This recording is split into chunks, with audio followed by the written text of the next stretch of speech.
there. If you like our content, Like, comment, share and subscribe. and don't forget to press the bell icon so you can get updated every time we upload a new video.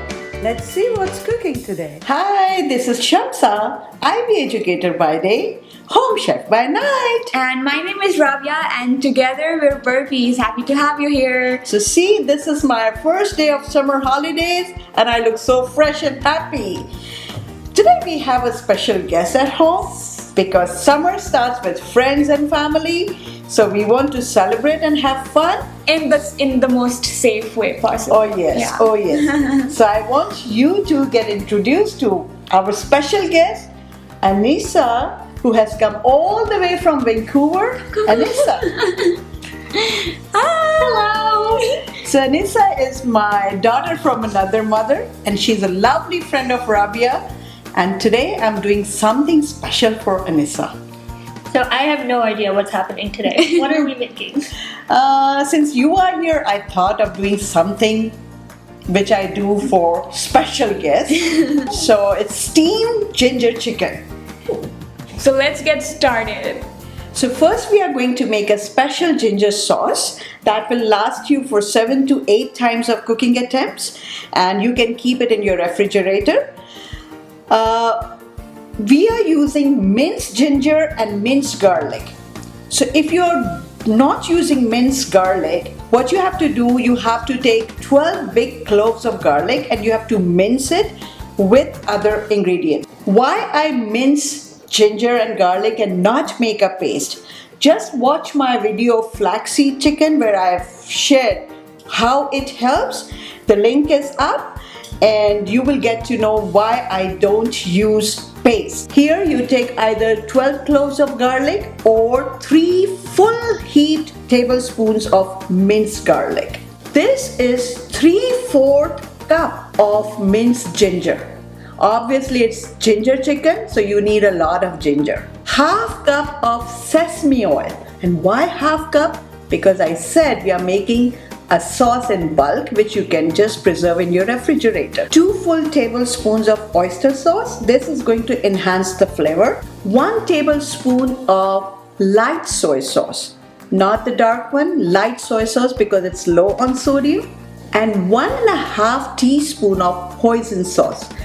Alternatively, you can use jaggery, an inch of jaggery or 1 teaspoon of brown sugar. But I always use hoisin sauce because it gives more flavor. Now we are going to cook all this until oil comes on the surface, and then we will let it cool down to the room temperature, and then we are going to put in our recipe. So see, my cook pot was already on low medium flame.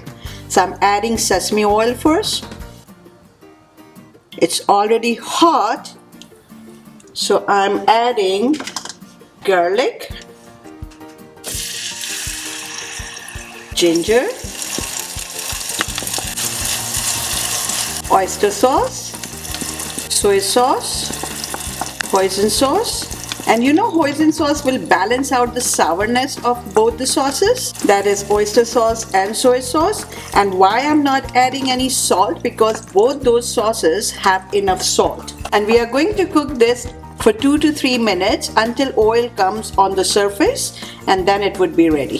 So now see, it's cooked so well, all the oil has come on the surface, and now it will stay in your fridge for as long as you like. So now see the amount of sauce that we prepared, this much amount, full mason jar, and obviously it's going to last me for so long. Now we will start preparing our steamed ginger chicken. And for that, I have taken 500 grams of boneless, skinless chicken thigh pieces. Why chicken thigh pieces? Because it's juicy and it adds to flavor. This should be the size, bite size, so that it can cook nicely and it would be easy to eat also. And this is clean, washed and I pat it dry. And today for mixing, I'm using a new spatula that was given to me as a gift by my one of my very good friend, teacher, colleague. So thank you, Elizabeth. I'm using it. If you're watching it, thank you again. So here, what we are going to add in this marination, 2 teaspoons of olive oil, 1 full teaspoon of salt in marination. But when it's being cooked and if I feel that there's a need of a bit more, I will add and I will let you know. 2 tablespoons of heaped cornstarch. Why we are using cornstarch? Because it will help this sauce to stick on your chicken. And at the end, the sauce that you prepared, ginger sauce, I'm taking full tablespoon at this stage. You marinate it nicely and we will keep in the fridge for minimum 30 minutes so that ginger, cornstarch, salt, everything gets, and olive oil, everything gets mixed and gets stuck on chicken cubes. So now see, 30 minutes are done and everything I see is coated so well. I took out this much amount of ginger sauce in this bowl and I'll tell you why. Now we are going to start steaming. But for steaming, what you have to do, you have to take a strainer and you have to cover this with foil and you have to poke it like this, because then steam is going to get through and your chicken is going to cook nicely. You don't have to overcrowd. You can do in batches. You don't have to overcrowd, otherwise it's not going to get steamed nicely. So you take like this, just place it. Now for the first batch, I guess this much amount is okay. Now what you are going to do, you're going to put this sauce on each piece so that it is nicely layered. If you love ginger, you can put a thick layer, but otherwise a thin layer would do. Now see, my cook pot was already on medium high and I had put this much amount of water at the base and it's about to get boiled. So take a broad base container where this strainer is actually fit in, and when you put this, you have to cover, and you can see that I have put a bit of paper towel over here so that steam gets gathered inside and your chicken is being cooked nicely. Now see, after some 5 to 7 minutes, you can see the color of chicken has changed and this is the sign that it's being cooked. And at this stage, what you have to do, you have to just stir it so that all ginger sauce gets mixed with your chicken. And at the end, we are going to put the final layer. Just cook until you feel your chicken is fully done. You can insert a toothpick or your knife or your fork. The fork is getting through, so it means chicken is totally cooked. And at this stage, it looks totally bland, like the appearance. Otherwise, it's not bland at all.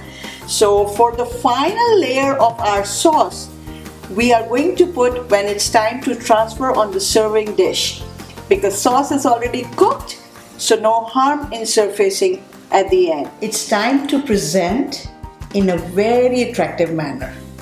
So what I did, I placed all the leaves of romaine lettuce, grape tomatoes, cherry or grape tomatoes, whatsoever you get. And now at the end, you're going to put a very thin layer of that ginger sauce that we made. On each chicken piece, you just put a very thin layer.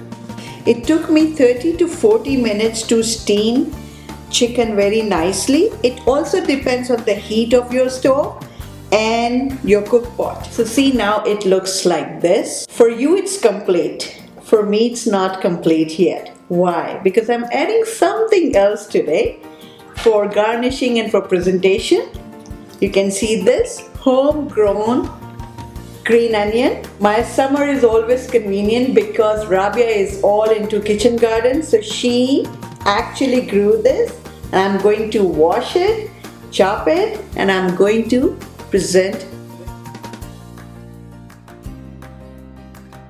So I have 2 taste testers today. Let's see, girls, verify now.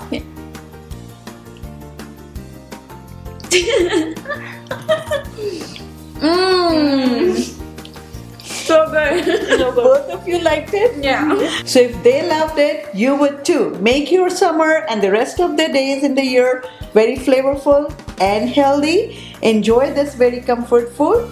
And my recipe link is given down in my description box. Go get it. And see you next week with another healthy yumminess. Bye. Bye.